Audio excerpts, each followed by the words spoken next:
ओम श्री विष्णवे नमः। ओम श्री गणेशाय नमः। ओम श्री उमामेश्वराभ्यां नमः। ओम श्री दुर्गादेव्यै नमः। सर्वमंगल मांगल्ये शिवे सर्वार्थ साधिके शरण्ये त्र्यंबके गौरी नारायणी नमस्तुते। शरणागत दीनार्थ परित्राण परायणे सर्वस्यार्थे हरे देवी नारायणी नमस्तुते। सनातन धर्मानुरागी सज्जन वृंद भक्तगण, यह सत्र पूर्णतः शारदीय नवरात्र के लिए समर्पित है। शारदीय नवरात्र 26 सितंबर 2022 सोमवार से प्रारंभ हो रहा है। आश्विन शुक्ल पक्ष प्रतिपदा 26 सितंबर 2022 सोमवार को है। इस दिन कलश स्थापन होगा। कलश स्थापन का श्रेष्ठ समय दिन में 11:54 से प्रारंभ होकर 12:42 तक रहने वाला है। यह समय कलश स्थापन के लिए सर्वश्रेष्ठ है। इसके पूर्व भी शुभ समय प्रातः 6:30 से 7:30 बजे तक है। तो ये दो मुहूर्त शुभ हैं और श्रेष्ठ हैं। वैसे आप दिन भर कलश स्थापन कर सकते हैं, उसमें कहीं कोई दिक्कत नहीं है, क्योंकि नवरात्रि प्रारंभ हो गई। इसमें का सभी समय शुभ होता है, मंगलमय होता है। लेकिन इसमें भी सर्वश्रेष्ठ समय जो अभी आपको बताया गया, दिन में 11:54 से 12:42 तक है और शुभ मंगल समय भी यह है। उसके पूर्व यदि आप प्रातः कलश स्थापन करना चाहें तो शुभ समय 6:30 बजे से प्रारंभ होकर 7:30 बजे तक रहने वाला है। तो इस प्रकार इस शारदीय नवरात्रि में हम सभी उनके 9 रूपों का विशेष रूप से पूजन अर्चन वंदन करेंगे और उनसे मनोवांछित फल प्राप्त करेंगे, अपना तथा अपने परिवार का मंगल करेंगे। कलश स्थापन के लिए संक्षिप्त विधि यह है कि आप सर्वप्रथम शुद्ध मिट्टी लाएं, उसके ऊपर वेदी बना दें कलश रखने के लिए और अखंड दीप रखने के लिए।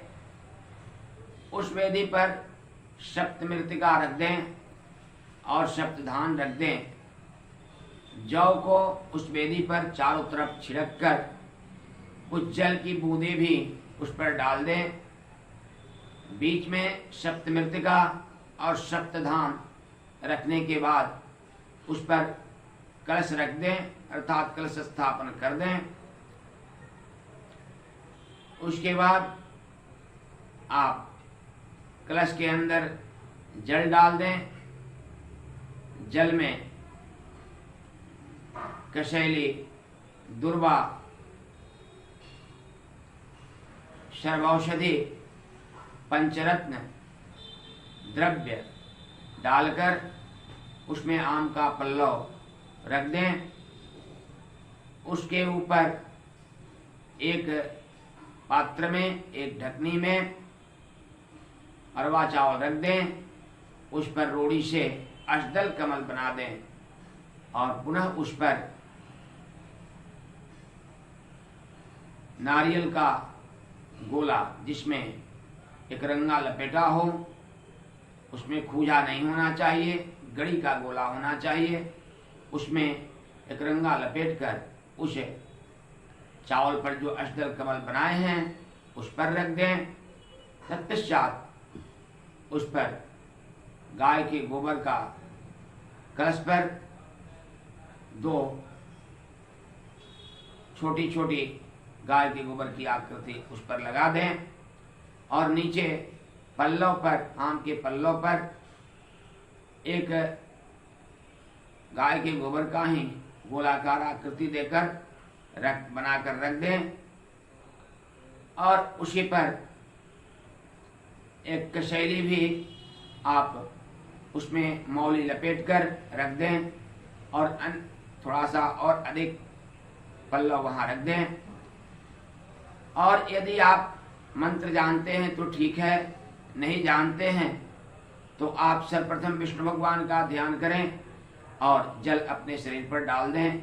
मन में यह भावना करें कि इस जल में सभी तीर्थ और गंगा इत्यादि नदियां आ गई हैं और यह समझकर जो लोटा में आप जल लिए हैं उसमें अक्षत, कसेली, पुष्प, पान का पत्ता डाल दें और उसी में से जल लेकर अपने शरीर पर छिड़क लें। विष्णु भगवान का स्मरण करते हुए, विष्णु भगवान का ही स्मरण करते हुए आप उस स्थान को भी जल से पवित्र कर दें छिड़क कर, और सामग्रियों पर भी जल को छिड़क दें। यदि गंगा जल आपके घर में उपलब्ध हो उस लोटे में भी गंगा जल की 2-4 बूंदे डाल लें।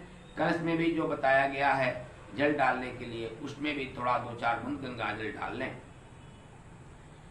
इसके बाद जो पल्लव पर आप कसेली और गाय का गोबर गोलाकार बनाकर रखे हुए हैं उस पर, कसेली पर भगवान गणेश और गाय के गोबर पर माता पार्वती का ध्यान करते हुए उस पर अक्षत छिड़कें और मन में यह भाव करें कि इस पर भगवान गणेश और माता पार्वती यहाँ आकर आसन अपना लेंगे और उनको जल से, अक्षत से, पुष्प से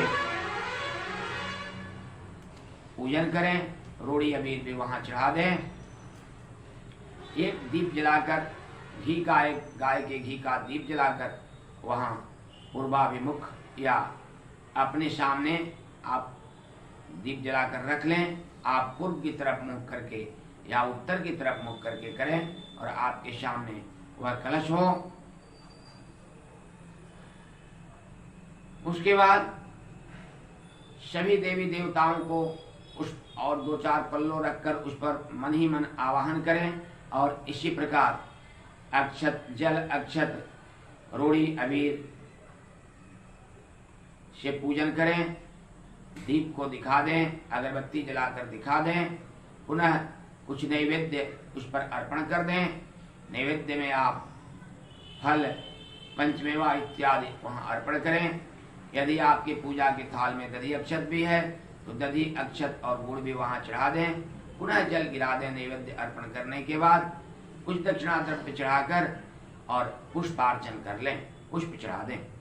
यह विधि वहां सभी देवी देवताओं के लिए होगा। पुनः कलश स्थापन के लिए आप मन ही मन यह भाव करें कि कलश पर, कलश के अधिष्ठात्री सभी देवी देवता आप यहाँ आ जाएं, इस कलश में निवास करें और मुझसे प्रसन्न हो, यह भाव करके कलश का भी इसी प्रकार आप पूजन कर दें। कलश में एक रंगा अवश्य लपेट दें और इसी प्रकार वस्त्र के लिए आप जो भी पूजन कर रहे हैं वहां पर मौली चढ़ा दें। तत्पश्चात कलश के पीछे चौकी, एक चौकोर छोटी चौकी पर आप लाल या पीले रंग का कोई कपड़ा बिछाकर उस पर जगत जननी भगवती माता रानी का फोटो रख दें या उनकी कोई छोटी धातु की मूर्ति हो उसको रख दें और उनका भी इसी प्रकार विधिवत पूजन करें। पुष्प चढ़ाएं, अक्षत चढ़ाएं, धूप दीप दिखाएं और रोड़ी, अबीर, सिंदूर चढ़ा दें। पुनः उन्हें नैवेद्य चढ़ाएं, दधी, अक्षत और गुड़ चढ़ाएं और पंचमेवा चढ़ाकर जल अर्पण करें। फल चढ़ाकर जल अर्पण करें। मुख शुद्धि के लिए तांबूल और पोंगी फल यानी कसेली अर्पित कर पुष्पार्चन कर लें, पुष्प चढ़ा दें। यदि अड़हुल का फूल मिल जाए तो अच्छा है, अन्यथा लाल फूल, गुलाब इत्यादि का फूल भी आप चढ़ा सकते हैं। तत्पश्चात आप दुर्गा सप्तशती का पाठ भी कर सकते हैं और उसके बाद आरती कर लें, प्रसाद ग्रहण करें। यही संक्षिप्त विधि हुई। यदि आप मंत्र नहीं जानते हैं तो इस विधि से भी आप कलश स्थापन, पूजन और पाठ कर सकते हैं। यदि आप संस्कृत में पाठ नहीं कर सकते तो हिंदी में भी आप पाठ कर सकते हैं। सर्वश्रेष्ठ यह होगा कि आप किसी विद्वान ब्राह्मण को बुलाकर कलश स्थापन करा लें, और यदि उनसे पाठ कराते हैं तब तो अति उत्तम, अन्यथा आप स्वयं पाठ करें।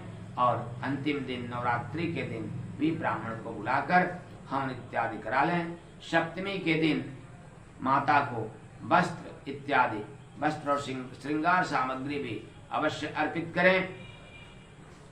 अंत में नवमी के दिन हवन करें और ब्राह्मण भोजन, कन्या भोजन कराएं, और दशमी के दिन स्वयं पारण करें। विसर्जन के बाद, दशमी के दिन विसर्जन के बाद स्वयं पारण करें।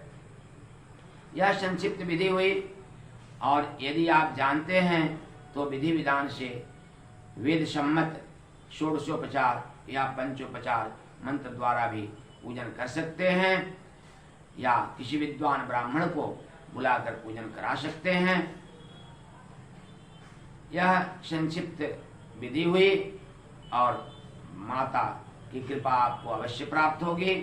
इन सब कार्यों में आप दुर्गा सप्तशती का एक पुस्तक गीता प्रेस वाली अवश्य खरीद लें, ताकि आपको सुविधा होगी माता का पाठ करने में, उनका पूजन अर्चन बंदन करने में आपको सहयोग मिलेगा। आपको पाठ करने के लिए भी यह उपयुक्त होगा। यह शारदीय नवरात्रि अत्यधिक पुण्यदायी है। इसमें माता की आराधना मनोवांछित फल को प्रदान करने वाला होता है। यदि आपकी कोई मनोकामना है, आप माता के चरणों में पूर्णतः समर्पित होकर, प्रेम से श्रद्धा युक्त होकर, ब्रह्मचर्य का पालन करते हुए, शुद्ध सात्विक भाव से जीवन यापन करते हुए, फलाहार रहकर, व्रत रहकर आप यदि यह नवरात्रि का व्रत और पूजन अर्चन बंदन माता का करते हैं प्रेम पूर्वक, उनके चरणों में समर्पित होकर, तो आपकी मनोवांछित इच्छाएं अवश्य पूर्ण होगी। इसमें कोई भी संदेह नहीं है। माता सभी इच्छाओं को पूर्ण करने वाली हैं। वह परम्बा है, भगवती जगत जननी है। उनकी आराधना कभी भी निष्फल नहीं जाती।